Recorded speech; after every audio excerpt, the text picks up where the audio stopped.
ഖതീബ് ഖുതുബ നിർവഹിച്ചുകൊണ്ടിരിക്കുകയാണ്. അപ്പോൾ പള്ളിയിൽ ബക്കറ്റ് പിരിവ് നടത്തുക. ഖുതുബ കേൾക്കുന്ന ആളുകൾക്കിടയിൽ ബക്കറ്റ് പിരിവ്. അപ്പോൾ ഒരു ബക്കറ്റ് ഒരു സൊഫിന്റെ മൂലക്കിൽ വെക്കും, പിന്നെ ഒരാളിടും, ഇങ്ങനെ കൈമാറി കൈമാറി കൊണ്ടു നടക്കുക, അല്ലെങ്കിൽ ഒരാൾ അതായിട്ട് ഇങ്ങനെ നടക്കുക. ഈ രണ്ട് രീതിയും നമ്മുടെ നാട്ടിൽ കാണാറുണ്ട്. പ്രധാനമായും കാണാറുള്ളത് ബക്കറ്റ് ഇങ്ങനെ നീക്കി കൊടുക്കുന്ന സിസ്റ്റമാണ് കാണാറുള്ളത്. അത് പറ്റുമോ? അതിന്റെ വിധി എന്താണ് എന്നാണ് ചോദിച്ചിട്ടുള്ളത്. ഖുതുബ എന്നുള്ളത് അത് ശ്രദ്ധിച്ച് കേൾക്കുക, മിണ്ടാതെ ഇരുന്ന് ശ്രദ്ധിച്ച് കേൾക്കാനുള്ളതാണ്. ശ്രദ്ധിച്ച് കേൾക്കൽ നിർബന്ധമാണ്, യാതൊരു സംശയവുമില്ല. ഒരാൾ റസൂലുള്ളാഹി സ്വല്ലല്ലാഹു അലൈഹി വസല്ലം പറഞ്ഞു, ഒരാള് ഖുതുബന്റെ ഇടയിൽ സംസാരിക്കുന്നത് കണ്ടിട്ടുണ്ടെങ്കിൽ ഈ മിണ്ടല്ലേ അൻസിത്ത് എന്ന് പറഞ്ഞു. ശ്രദ്ധിക്കണേ, വേറെ വർത്തമാനം പറയല്ല. ഇവർ രണ്ടാളും സംസാരിക്കുമ്പോ ഈ സംസാരിക്കല്ലേ എന്ന് പറഞ്ഞു, ആ പറഞ്ഞോന്റെ ജുമാ നഷ്ടപ്പെട്ടു. ഏതാണ് ഹദീസ്? ആ വിഷയത്തിൽ വന്ന ഹദീസ് വന്നിട്ടുണ്ട്. എന്താണ്? മൻ ഖാല ലി സ്വാഹിബിഹി യൗമൽ ജുമാ, ഈ ജുമാ നടക്കുന്ന ദിവസം പിന്നെ ഈ ഖുതുബ ഇമാമ് ഖുതുബ പറഞ്ഞുകൊണ്ടിരിക്കുക, അൻസിത്ത് എന്ന് പറഞ്ഞാൽ ഫഖദ് ലഗ, അവന്റെ ഖുതുബ, പറഞ്ഞോന്റെ ഖുതുബ. എന്നിട്ട് പണ്ഡിതന്മാര് പറയാണ്, ഇയാൾ എന്താ ചെയ്തത്? ഇയാൾ വേറെന്തെങ്കിലും വർത്താനം പറഞ്ഞിട്ടില്ല, അയാൾ ഒരു നന്മ കൽപ്പിക്കുകയാണ് ചെയ്തത്. ഇസ്ലാമിൽ നന്മ കൽപ്പിക്കുന്നതിന് വലിയ പ്രാധാന്യമുണ്ട് സഹോദര. ഖുതുബന്റെ ഇടയിൽ സംസാരിക്കല്ലേ എന്നേ പറഞ്ഞിട്ടുള്ളൂ. അപ്പൊ ഒരു നന്മ കൽപ്പിച്ചോന്റെ ഖുതുബ പോയി എന്ന് പറഞ്ഞു, അഥവാ ഖുതുബ പോയി എന്ന് പറഞ്ഞാൽ അതിന്റെ പരിപൂർണത നഷ്ടപ്പെട്ടു. അപ്പൊ എത്രത്തോളം ഗൗരവത്തോടെ പറഞ്ഞു. മറ്റൊരു ഹദീസിൽ റസൂലുള്ളാഹി സ്വല്ലല്ലാഹു അലൈഹി വസല്ലം പറഞ്ഞു, മൻ തകല്ലമ യൗമൽ ജുമുഅ വൽ ഇമാമു യഖ്തുബു ഫഹുവ കമസലിൽ ഹിമാരി യഹ്മിലു അസ്ഫാറ.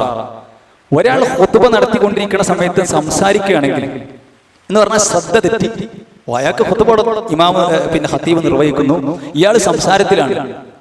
ഇയാൾ സംസാരിച്ചുകൊണ്ടിരിക്കുകയാണെങ്കിൽ അവൻ ഗ്രന്ഥം ചുമക്കുന്ന കഴുതകളെ പോലെയാണ്. ആര്? ഈ സംസാരിക്കണോ? ഇമാം അവിടെ ഇങ്ങനെ അള്ളാന്റെ കലാമും റസൂലുള്ളാന്റെ ഹദീസും പറയുമ്പോൾ ഇയാൾ ഇവിടെ സംസാരിക്കുക. ഇവൻ ആരാണ്? ഗ്രന്ഥം ചുമക്കുന്ന കഴുതയെ പോലെയാണ്.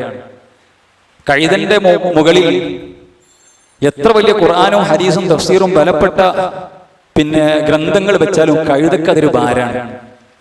കഴുതക്ക് കേവലം ഒരു ഭാരമാണ്. എന്താണ് ഈ പറയണമെന്നില്ല, എന്താണ് ഈ വഹിക്കണമെന്നില്ല. ഒരു വളത്തിന്റെ ചാക്ക് കഴുതന്റെ ശരീരത്തിൽ അല്ലെങ്കിൽ പുറത്ത് വെച്ച് കെട്ടിയാലും അതും ഭാരമാണ്. മനസ്സിലായില്ല? അപ്പൊ ഇദ്ദേഹം ഖുതുബ നടത്തിക്കൊണ്ടിരിക്കുമ്പോ ഇയാൾ സംസാരിക്കുന്നവനാണെങ്കിൽ ഈ കഴുതയെ പോലെയാണ്. എന്നിട്ട് വല്ലദി യഖൂലു ലഹു അൻസിത്, ഈ സംസാരിക്കുന്നോട് ഈ മിണ്ടല്ലേ എന്ന് പറഞ്ഞാൽ ലൈസത് ലഹു ജുമാ, പറഞ്ഞോനും ജുമായല്ല എന്ന് പറഞ്ഞു. മറ്റൊരു ഹദീസിൽ കാണാം, റസൂലുള്ളാഹി സ്വല്ലല്ലാഹു അലൈഹി വസല്ലം ഇമാം മുസ്ലിം റിപ്പോർട്ട് ചെയ്യുന്ന ഹദീസിൽ, വമൻ മസ്സൽ ഹസാ ഫഖദ് ലഗാ. അവര് റസൂലുള്ളാഹിന്റെ കാലഘട്ടത്തിൽ നമ്മളെ പോലെയുള്ള പള്ളിയല്ല, മണലിലാണ് ഇരിക്കുക. ഇനി മരത്ത് എന്തെങ്കിലും വിരിച്ചുകൊണ്ടൊക്കെ തന്നെ അവിടെ മണലും കാര്യങ്ങളൊക്കെ ഉണ്ടാവും. അല്ല, മണലിലാണ് ഏറെക്കുറെയൊക്കെ ഒരു മണലിലായി ഇരിക്കുന്നുണ്ടാവുക. നമ്മൾ കുറെ ഇങ്ങനെ ഇരിക്കുമ്പോൾ ഒരു 10-20 മിനിറ്റ് ഖുതുബയൊക്കെ ഇരിക്കുമ്പോൾ അറിയാതെ നമ്മളിങ്ങനെ വരക്കൂല. ഒന്നിങ്ങനെ വരച്ചൊരു കള്ളുണ്ടാക്കി, ഒരു കോളുണ്ടാക്കി, ഒരു ഇതുണ്ടാക്കി, അറിയാം ഖുതുബ ഇഷ്ടപ്പെട്ടു. എത്ര ഗൗരവത്തോടെ പറഞ്ഞത്. അപ്പൊ നിങ്ങളിപ്പോ ഈ ചോദിച്ച ചോദ്യം പണ്ഡിതന്മാരോട് ചോദിച്ചിട്ടുണ്ട്. ഒരു പറഞ്ഞത് പറ്റൂല, ഹറാമാണ്. ഇവിടെ എന്തൊക്കെയാ സംഭവിക്കണമെന്ന് ആലോചിച്ച് നോക്കി. സംഭവിക്കണം എന്തൊക്കെയാ? ഒരാൾ ബക്കറ്റ് നീക്കി കൊടുക്കുന്നു, എന്നിട്ട് ഒരാൾ പേഴ്സിന്ന് ക്യാഷ് എടുക്കുന്നു, എന്നിട്ട് കാശ് തപ്പി നോക്കുന്നു. അതിൽ 100 നോട്ടുണ്ട്, 500 നോട്ടുണ്ട്, എല്ലാം ഒഴിവാക്കിയിട്ട് 5 രൂപയുടെ നോട്ട് എടുക്കാൻ വല്ല പരിശ്രമിച്ചു. അങ്ങനല്ല, തമാശ പറഞ്ഞാണ്. ചെക്ക് നോക്കുന്നു. ഖുതുബ നടക്കുകയാണ്. എന്നിട്ട് ഇന്നിപ്പോ അതില്ല, ഇനിയിപ്പോ ഗൂഗിൾ പേ ഉണ്ടോന്നറിയില്ല, അതുണ്ടാവും ചിലപ്പോ. ഇപ്പൊ ബക്കറ്റ് മേലൊക്കെ ഗൂഗിൾ പേന്റെ QR കോഡ് സ്കാനർ ഉണ്ട്. അപ്പോ ഇതൊക്കെ ഖുതുബന്റെ അടിയിലാണ് നടക്കുന്നത്.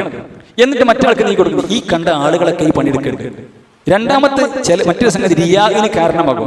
ഇപ്പൊ ഞാനിങ്ങനെ ഷായറിനൊക്കെ നീക്കി തന്നു, ഞാനൊന്നും കൊടുക്കാൻ ഉദ്ദേശിച്ചിട്ടില്ല. അതിന്റെ മനസ്സിലായി ഇപ്പൊ വിലക്ക് കാണുകയാണല്ലോ, ഖതീബാണെന്ന് നോക്കണുണ്ട്. അങ്ങനെയൊക്കെ ഉണ്ടാവുമല്ലോ. ചിലപ്പോ ആ ഖതീബിന് കൊടുക്കാനുള്ള ടീ ആയിക്കാറ്, ആരെ കൊടുക്കാത്തത് ഇയാൾ ഇങ്ങനെ നോക്കുന്നുണ്ടാവും. അങ്ങനെയൊക്കെ ഉണ്ടാവും. ഇതിനൊക്കെ എന്താ കാരണമായത്?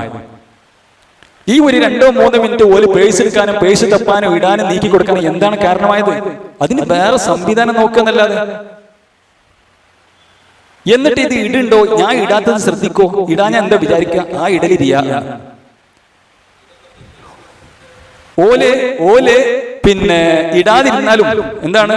ഇനിയിപ്പോ ഞാനിപ്പോ അങ്ങനെ ഇട്ടിട്ടുണ്ടെങ്കിൽ മറ്റുള്ളവർ കാണുമ്പോ റിയാഅ്, ഞാൻ ഇപ്പൊ ഇടണില്ല എന്ന് വിചാരിച്ചാലും റിയാഅ്, അതും പ്രശ്നമാണ്. അപ്പൊ ഇത് വല്ലാത്തൊരു ഇതുണ്ടാക്കും. എന്ന് മാത്രമല്ല ഖതീബിന് ഇത് പ്രയാസം ഉണ്ടാക്കൂലേ? ഖതീബിന് നമ്മൾ ഇപ്പൊ ഞാനൊരു പ്രസംഗിക്കുന്ന ക്ലാസ് എടുക്കുന്ന ആൾക്ക് അറിയാം, നമ്മൾ കാര്യമായിട്ട് ഒരു പോയിന്റ് പറയണം, ഒരു കാര്യം പറയണം. നിങ്ങൾ ഇങ്ങനെ നീക്കി കൊടുക്കുക പൈസ, നീക്കി കൊടുക്കുക പൈസ. ചിലവര് അവിടെ വെച്ചിട്ടുണ്ടാവും. അപ്പൊ നമ്മളൊക്കെ അവിടെ നടക്കണ ഒരു വാക്കിയിലെന്താ ഇപ്പൊ നിങ്ങളെടുത്ത സ്ഥാനത്ത്, അപ്പൊ നിങ്ങൾ ഇടാൻ ഉദ്ദേശിച്ചിട്ടില്ല. അപ്പൊ മറ്റോ ഇടുന്ന് പറയും, ഇല്ല ഞാൻ ഒന്നുമില്ല. അപ്പൊ പിന്നെ ഇവൻ അങ്ങോട്ട് നീക്കി കൊടുക്കും, ഇപ്പം ഇയാൾ തൊടുണ്ടാവില്ല, മറ്റോ അങ്ങോട്ട് നീക്കി കൊടുക്കണം. ഇതൊരു ഈ സൊഫിന്റെ അടിയിൽ കൂടെ ഇങ്ങനെ കളി, അതോട് ഖുത്ബ തീരും.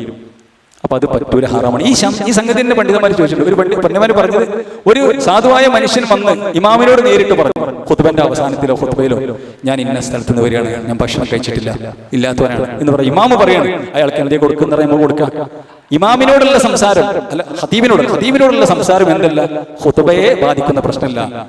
കാരണം ഖതീബാണ് സംസാരിക്കുന്നത്, ഖതീബിനോടാണ് സംസാരിക്കുന്നത്. ഖുത്ബക്കിടയിൽ സംശയങ്ങൾ ചോദിക്കാം, ഖുത്ബക്കിടയിൽ മാന്യമായ രീതിയിൽ അത് ശരിയല്ലല്ലോ എന്ന് പറഞ്ഞതൊക്കെ നമുക്ക് മറ്റു വിഷയത്തിലേക്ക് പോകേണ്ട ആവശ്യമില്ല, നമ്മൾ കേട്ടിട്ടുണ്ട്, വിശദീകരിക്കേണ്ട ആവശ്യമില്ല. അതിന് കുഴപ്പമില്ല. നേരം മറിച്ച് ആ പള്ളിന്റെ സാമ്പത്തിക സ്രോതസ്സായിക്കൊണ്ട് ഖതീബിന് കൊടുക്കാനുള്ള പൈസ ആയിക്കൊണ്ട് അതൊരിക്കലും ചെയ്യാൻ പാടില്ല എന്ന് തന്നെയാണ് പണ്ഡിതന്മാർ പറഞ്ഞ് വല്ലാഹു അലം.